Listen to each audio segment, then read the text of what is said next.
This is Complex Conversations, a matter of speaking, language in a digital age, with culture, business, tech, and entertainment media writer, Chris Lee, actor, documentarian, and producer, Jessie Williams, producer, philanthropist, and entrepreneur, Aryn Drakelee-Williams, conceptual artist, Glenn Kaino, radio DJ and author, Angie Martinez. You're invited to the conversation. So we're here today to talk about the topic of language as culture, language being a defining factor in culture creation. Each of you has a different perspective on that topic, I'm sure. Angie, can you talk a bit about your experience breaking into broadcasting and how you created that lane for yourself to communicate yourself in the way that is natural to you? I had the benefit of being, when I was starting in radio, hip-hop radio was starting at the same time. So there was really nothing to compare what we were about to do out there. So I was a little fearless because of that, because I had nothing to say, oh, I should be this. But anybody who was in radio used to always tell me, you can't say WQ, it has to be W. They try to make you talk a very specific way. So if you go back and listen to my air checks from back in the day, they're horrible. Because I sound out of pocket, I don't sound like myself. I am desperately trying to sound what I think somebody on the radio should sound like.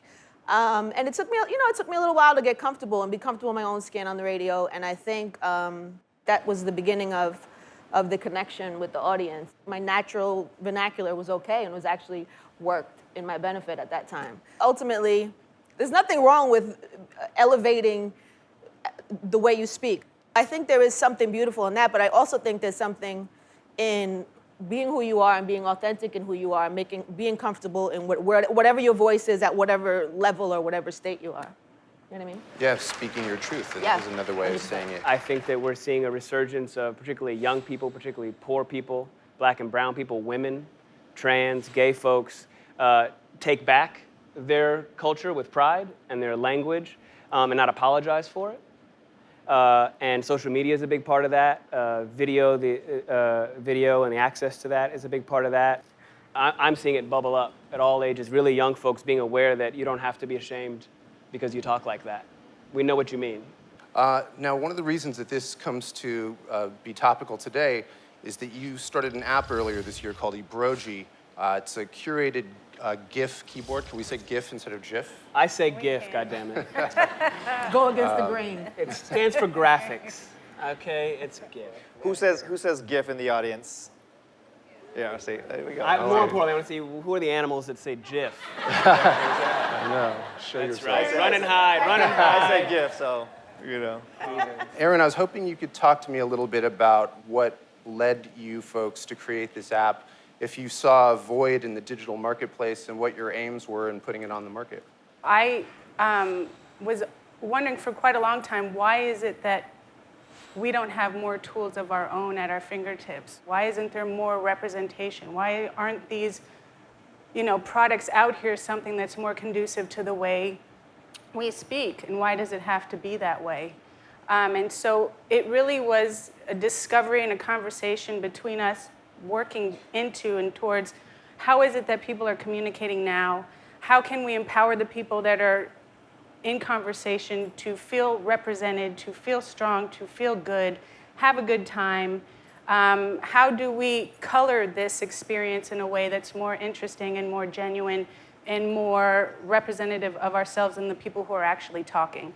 And so we came up with this particular GIF keyboard because GIFs are hilarious, but why not have them in a way where you can use them as an extension of language? In other words, lol and cute cat videos and eggplant just didn't convey the spectrum of emotion and nuance of what you guys wanted to say. Yeah, I think the theme that we're hearing is like dominance versus resistance, and the notion that language can be a very effective form of resistance. And I do a lot of work with language and accents, and the thought about accents being a colonial byproduct of a dominating form. No, what you just said, really. No, but this is the point.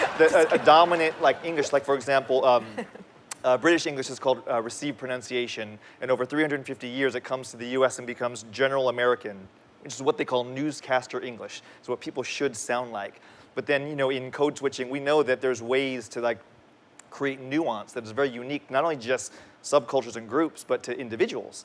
And so I think that for us, the like mind of understanding that not only can words be resistant, gifts is an extension of nuance. And so if you can say eye roll, but if you see 50 different eye rolls, because there's this eye roll, and then there's that eye roll, and there's the eye roll for the moment. And so we were just trying to figure out how to make it more complex. See how I did that? No, really to create the dialogue. No.